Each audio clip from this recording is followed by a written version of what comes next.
Hello and welcome to my video. My name is Reid and today we're making some art. So this video has been a long time coming. I started this video like on the 31st of December last year and finished it, I want to say like on the 7th. But I've been dealing with illnesses and like my regular illnesses and health stuff and life stuff and all sorts, New Year stuff, going back to school, art school, And right now I've got a sinus infection, so if I sound like I'm dying, I apologize, but I kind of am. Anyway, yeah. So today I'm doing a redraw of a piece I did originally back in 2016. It was based off a lunar moth, not a fucking butterfly. I have a thing against butterflies and drawings and tattoos because they're so overused. Anyway, yeah. So I did this original drawing back in 2016 and I've redrawn it. And even though I technically have done this in 2016, I still want to count it as even though I've done this piece in 2019, I'm still counting it as 2018 because, that's sort of where all the skills have come from, me learning all of them through 2018. Right, anyway. So, I'm going to start with talking about the pros and cons of the 2016 version. Right, so on screen you guys should be able to see the 2016 version. I'm still pretty happy with this piece and how well I did for it at the time, but there are definitely some pros and cons. I've written them down, so if you hear paper rustling, that's just me flicking through some stuff. So first of all, she is very stiff and very symmetrical. Like, that pose is straight up and down, there is no variation, the arms are the same, the legs are, wow, those legs, there's no twisting, there's no torso definition, it's all just kind of straight up and down, standing there, sort of slightly awkward pose. And that's something I really try to avoid now. I try to do very dynamic poses, because, she's right in the middle of the page, and she's, well, rather symmetrical.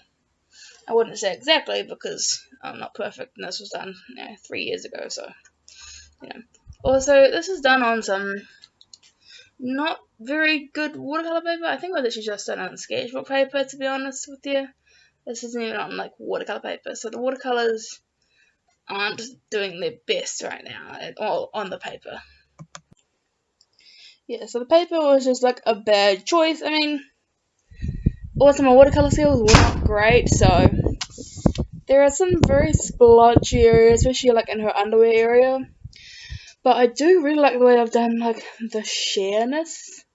But I'll talk about that more a little bit later. The hair. I mean, I'm still not great at hair, but that hair is sort of just like a blob. Like, there's no texture in it, or like, it's kind of just like she's wearing a jellyfish. And then it just ends on like this curl on the far right bottom hand corner. It's like, boy. Also, can I have a minute to talk about those hands? Because, hands. My god, those hands are terrible. Now, again, quick disclaimer.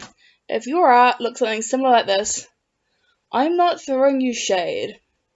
The reason I'm talking about my art is because I know I can do better now, and I appreciate that I came from this, because without me starting at this point, I wouldn't have gotten to where I am now, because in fact, this was about the time I was about to give up art, because of a really shitty art teacher that I had, and I'll probably talk about him in a video, but I could vent about him for days, my god. And I mean, honestly, I still like this one. I like it a lot. Now that I can do better, it's kind of fun to make fun of old art. It's cool to cringe and be like, oh, I'm so much bad. But if you can look back and see that your art is bad, that means you've improved. If you look back and your art is the same, you need to do some changes. No. Yeah. If your art looks similar to this, don't think I'm being like mean towards you guys. Keep going. One day you'll probably be doing what I'm doing, and that's shitting all over yourself. Well, your old self. It's like looking back at your old pictures from when you were 14 and realizing that haircut was not a good idea. Like, you know, that sort of thing. Anyway. So besides the hair, the legs. My god, what are those legs? I am still kind of bad at eliminating me, but this is just... It's like the arms aren't even bad. Like, they're not, like, terrible. They're a bit, like, rubbery. They don't have quite defined joints or muscles in them. But, like, they're arms. They're clearly arms. Her legs are just, like... That could be, like, a popsicle stick. And then, like, a... What is it? Oh my god. Like, the legs are the biggest letdown in this drawing. Ah, legs. This is why anatomy studies are important. Because at this point, I'd never done anatomy studies or anything. So, this is why you need to draw nude titties. I mean, nude bodies. Anyway. Yeah. And again, so just, this piece is so symmetrical and stiff. So another few things about this piece is, again, I mentioned I wasn't very good at watercolour. You can see how patchy her underwear is and her hair is. But also the blush on her face is way too intense. She looks sunburnt. And also the blending where the shadow is on around her crotch. That streak of purple that's supposed to be a shadow. But looks like I kind of just put like purple down like an oval. Like, yeah, watercolour skills is just not the best. But again, it's fun to look back. Anyway, see the blush. Also, one thing, again, being standing up poses and the other things I mentioned, sometimes they can work. Like, a lot of cartoon characters do have quite rubbery arms and basic legs, and they are quite up and down in standing poses. But it's not sort of the art I want to portray. And that's why the last thing I have for the con is she's looking directly at the camera, well, the viewer. And that's something I really try to avoid now. Just because it's the sort of thing you just don't, yeah. It doesn't really work. It kind of takes away from the whole fantasy thing and just, yeah. I don't know how to describe it, but it sort of breaks the character because it's like they're posing for a picture rather than kind of just happen to step into their world and see what they're up to. Yeah. And then a few things I want to go over. Again, I said earlier, the sheer fabric. I really like the way that came out. I think that is quite convincing. The bold colours, especially compared to the 2017 version. The use of lines in this piece, because I think the only lines I've really got are on the eyes and the arms, and that is quite strong and powerful actually. I also really love the lips in this piece and the way I painted the lips, surprisingly. The anatomy is pretty good, besides the legs of course. And those boobs aren't terrible. I have massive pet people about boobs, or people's art boobs, because people will often make them too high. And this girl's boobs are a little high, so she's probably like got tape in there or something, because she's clearly not wearing a bra. But, you know, they're in alright shape, which is good. But yeah, so that's pretty much all for the 2016 piece. And now I'm going to move on talking about the 2017 piece. Okay, so now moving on talking about the 2017 version. So, this one, there are quite a few pros and cons, like there were for the last one. I think I don't know. This one, I feel like the 2016 is almost stronger because of the use of lines, but 2017 I was kind of trying to go lineless, but I didn't really know how, and I was doing very, very pale stuff, and I still love the very, very pale stuff. It looks great in person, but it's impossible to see online, and that's sort of the reason I try to go darker and use more bright colours. I still love the absolutely sort of almost not there watercolour effect, but you know, it's best to try and do something that is actually photographable and will last a lot longer and look stronger from further away, especially if I plan on exhibiting, because my school has exhibitions once every term or semester if you're from America. So yeah, I always try to make something that will actually look presentable. Not saying not saying the light stuff isn't presentable, I'm just saying it's very hard to see from far away and in certain lights and blah blah blah. Anyway, yeah. So, first and main thing that I pretty much just touched on is that it's way too pale and there's no contrast, all the same hue. I'm still working on getting contrast between different colours. I tend to have all my colours sort of the same hue. With my acrylic paintings, it's been quite easy to change the hue of colours. But with watercolours, it's kind of hard to tell the hue. Because dark colours, because they're all quite transparent, translucent, transparent, they all kind of look hued, similarly hued. Sometimes it is hard to tell, but again, yeah, something you have to work on and get better at. Also, the face isn't as good as 2016.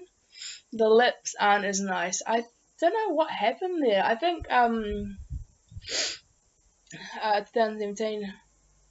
That was the year I started at the art school that I go to now.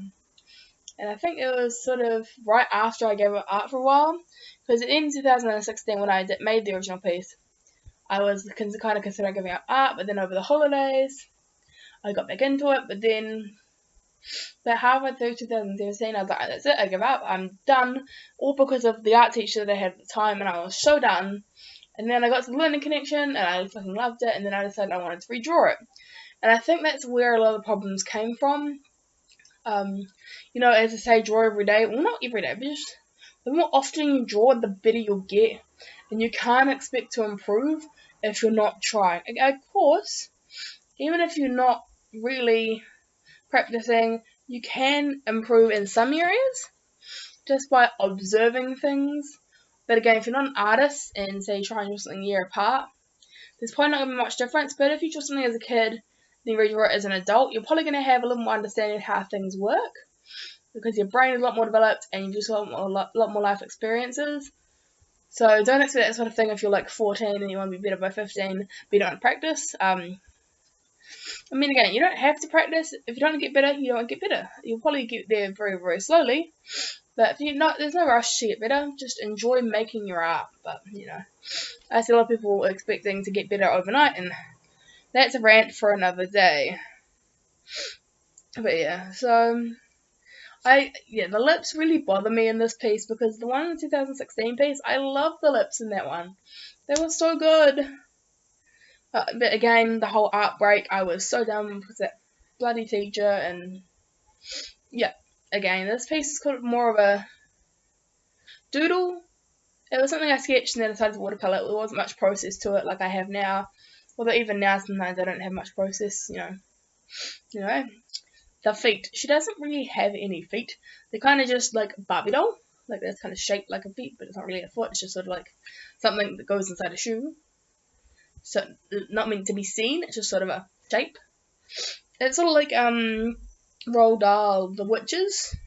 If you know anything about his books, witches just have very square feet with no toes, and it's sort of like what she's got. See, again, proportions, I mean, legs and feet and arms and hands, although hands I find aren't too difficult depending on the hand, but I quite struggle with limbs. I've been getting a lot better recently, but limbs are quite hard. Torsos I can draw pretty much off by heart. Like, I don't really have to have references too much of them. I mean, again, references help. References are fucking great. Don't ever diss references. But if I want to doodle a torso, I can. If I want to doodle an arm, I don't know if you guys hear that, but I think there's either a horse or a loose child down my street. What the hell is that noise? I live right next to a park, so the possibility of it being a horse or being a child is fairly equal. You know, change on the side. So again, limbs, something I really need to work on. I've been getting a lot better over the years, but I think last year as well, I stopped doing life drawing as much. Just sort of slowed it down, I guess. I just need to practice arms more. Yeah. We all should know the things we need to work on. Another thing about the anatomy is her butt is very, very long, and again, limbs. Even though technically the butt is kind of part of the torso, I don't believe I used the reference at all for that piece, which I mean, again, it wasn't supposed to be like a finished piece, really. It wasn't a zero fine piece, it was just a piece that I wanted to redraw, so I sketched it and then I painted it. There wasn't really much anatomy work into it, so I wish I put a little more work into it, but again, it's now something that I can redraw now and be happy with my progress. Also, another thing with limbs, her legs are far too short. Things I do really like, the fabric in this one, the sheerness and the way the fabric works is quite nice. The pose is a lot more dynamic, I love that. Anatomy is somewhat better than the last one. I mean, again, no one's perfect in anatomy, no one. But again, anatomy is also so strange that you can be convincing without being perfect. Like David, everyone says that's perfect anatomy, and I mean, I'm sure someone looked like that, but also most people don't have arms that are the exact same length, and I know for a fact that I'm partially physically disabled, and my leg doesn't function like normal humans, and it also has, different sizing and shit, so, Thanks so much for making it to the end part of the video. So I just wanted to show you some of the results lined up. The 2018/19 version, 2017 and 2016. I'll show up close shots in a minute. I'm just going to do a really quick ramble first. So I'm really proud of myself and the improvement I've made. Like, honestly, I think it's insane that this is just a year, and this is just 2 years. I mean, I've been taking art seriously since halfway through 2016, around the time I started doing this, but I kind of dropped out doing it in 2017 because of a bad experience that I might talk to you about in another video. But then midway through 2017, I think just around the time I made this, actually, I just started at my art school and I fucking love it there, and this is after 1.5 years at that art school. And it's not like a traditional art school. I might talk about it in another video because it's sort of it's a really good environment and I love it. It's not traditional art school as you hear about it on YouTube. It's completely different, and yeah, it sinks at a level of detail and watercolour skills and everything. And bringing back the colour, because this is just too pale, you can't see anything on there. But this one, I think the colour's a lot stronger. Yeah, I really hope you guys enjoyed watching. I'm really proud of myself. I'm really happy with this. I'm fucking stoked there. Anyway, I'll catch you guys hopefully in the next video. I'll be posting all of this on Instagram if you want to see it, and hope you enjoyed my little ramble. Anyway, thanks so much for watching. I'll see you guys in the next video. Don't forget to take your paintbrushes out of your paint water, and I'll see you guys next time. Bye. Read out.